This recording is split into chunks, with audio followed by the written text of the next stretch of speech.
Bismillahirrahmanirrahim. Saya Utudwi Fitri, mewakili dari kelompok 5, akan menyampaikan hasil telaah kritis jurnal kualitatif yang berjudul Comparison of Three Clinical Facilitation Models for Midwifery Students Undertaking Clinical Placement in South Australia. Ini adalah mata kuliah dari epidemiologi intermediate. Berikut anggota kelompok kami yang terdiri dari 14 orang. Nah, ini adapun ringkasan dari penelitian ini, yaitu kebidanan adalah disiplin ilmu berbasis praktik yang membutuhkan kesempatan pembelajaran di klinik dengan kualitas baik.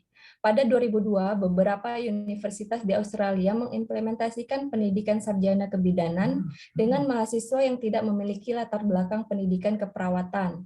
Dalam literatur terbaru dipaparkan tentang kebutuhan untuk mengoptimalkan peluang untuk pembelajaran di klinik saat penempatan mahasiswa dalam praktik klinik, sehingga mahasiswa dapat secara kompeten menerjemahkan teori ke dalam praktik.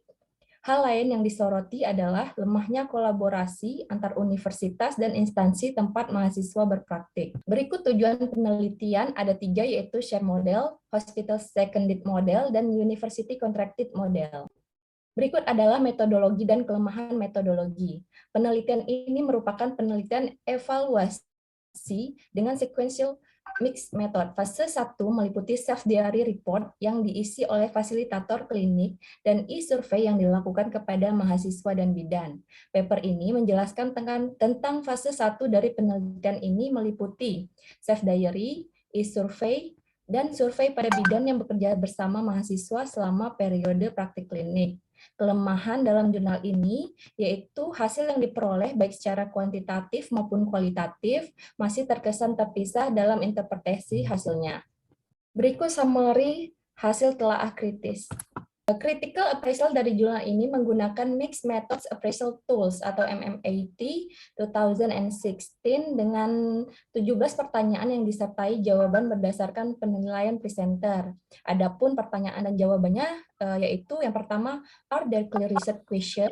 Adakah pertanyaan penelitian itu jelas? Jawabannya ya. Pertanyaan dari penelitian ini tidak dijelaskan secara eksplisit, akan tetapi dapat diketahui dari tujuan penelitian ini. Statement in the journal, yaitu the aim of the study was to evaluate the 3 different clinical facilitation models, particularly in relation to the quality of the clinical placement and key stakeholder satisfaction. Pertanyaan yang kedua, do the collected data allow to address the research question? Jawabannya ya, karena khususnya untuk fase 1 ini, evaluasi dilakukan dengan melihat peran fasilitator klinik melalui diari dan pengalaman mahasiswa serta bidan dievaluasi menggunakan kuesioner. Pertanyaan selanjutnya yaitu, is the qualitative approach appropriate to answer the research question? Jawabannya ya. Penelitian ini bertujuan untuk melakukan evaluasi terhadap implementasi model fasilitasi pembelajaran sehingga pendekatan kualitatif sesuai untuk menjawab pertanyaan penelitian. Pertanyaan selanjutnya, are the qualitative data collection methods adequate to address the research question? Di sini jawabannya adalah ya, kami temukan. Ditemukan bahwa metode pengumpulan data yang digunakan sesuai dan dapat menjawab pertanyaan penelitian. Misalnya untuk mengetahui kualitas pembelajaran klinik dapat diketahui melalui self-diary report fasilitator klinik. Dan untuk mengetahui kepuasan mahasiswa dapat diketahui melalui survei yang dilakukan pada mahasiswa. Pertanyaan selanjutnya, are the findings adequately derived from the data? Di sini kami juga menemukan data yang diperoleh melalui survei selanjutnya dianalisis menggunakan analisis tematik. Pertanyaan selanjutnya, is the interpretation of result sufficiently substantiated by data? Jawabannya ya. Pada survei yang dilakukan kepada bidan, muncul 5 tema yang berhubungan dengan tantangan yang dialami bidan saat melakukan supervisi pada mahasiswa dan dimunculkan dalam bentuk kuotasi dan penjelasan singkat. Pada survei mahasiswa dikarenakan sangat sedikit dari mahasiswa yang memberikan komentar tambahan, sehingga hanya dipaparkan secara umum terkait masukan mahasiswa tentang pembelajaran di klinik. Nah, untuk pertanyaan selanjutnya, is there coherence between qualitative data sources, collection, analysis, and interpretation? Apakah ada koherensi antara Sumber data kualitatif, pengumpulannya, analisisnya, dan interpretasinya. Jawabannya ya. Untuk fase 1 ini, sumber data berasal dari fasilitator klinik, bidan, dan mahasiswa. Kemudian pengumpulan data dilakukan dengan diary dan e-survey. Untuk analisis, itu dilakukan dengan teknik pengkodingan, dan analisis menggunakan software, serta analisis tematik. Khususnya untuk survei, interpretasi data menggunakan kutipan. Pertanyaan selanjutnya, is the sampling strategy relevant to address the research question, describe and analyze? Jawabannya ya, karena sampel dari representatif, komponen-komponen sudah penunjang untuk menjawab pertanyaan penelitian. Pertanyaan selanjutnya, is the sample representative of the target population? Apakah sampel menggambarkan target populasi?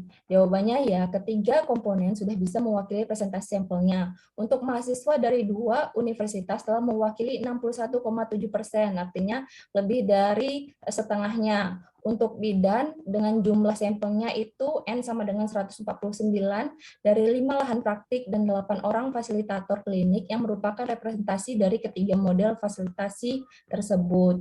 Untuk pertanyaan selanjutnya, are the measurements appropriate? Jawabannya ya, untuk fasilitator di klinik, pengukuran dilakukan dengan diary yang sudah berisi berbagai aktivitas atau tugas seorang fasilitator klinik. Untuk e-survey menggunakan kuesioner pengalaman praktik klinik yang telah tervalidasi. Pertanyaan selanjutnya, is the rest of non-response bias low? Jawabannya ya, untuk continuity of care belum bisa digeneralisasi untuk ketiga model ini. Hanya pada second model saja sudah mewakili. Selanjutnya yaitu, is the statistical analysis appropriate to answer the research question? Jawabannya ya. Untuk data dari diary fasilitator klinik selanjutnya di-coding dan dianalisis menggunakan software SPSS, sehingga hasilnya dapat ditampilkan dalam bentuk grafik. Untuk survei yang dilakukan pada bidan dan mahasiswa, data yang diperoleh dianalisis menggunakan statistik deskriptif. Nah, pertanyaan selanjutnya, is there an adequate rationale for using a mixed methods designed to address the research question? Jawabannya ya, karena tujuan dari penelitian ini adalah untuk menilai kualitas pembelajaran klinik dengan model fasilitasi yang digunakan dan kepuasan stakeholder, sehingga rancangan mixed method sesuai untuk digunakan. Pertanyaan selanjutnya, are the different components of the study effectively integrated to answer the research question? Jawabannya ya. Metode pengumpulan data dan tools yang digunakan saling mendukung dalam upaya untuk menjawab pertanyaan penelitian.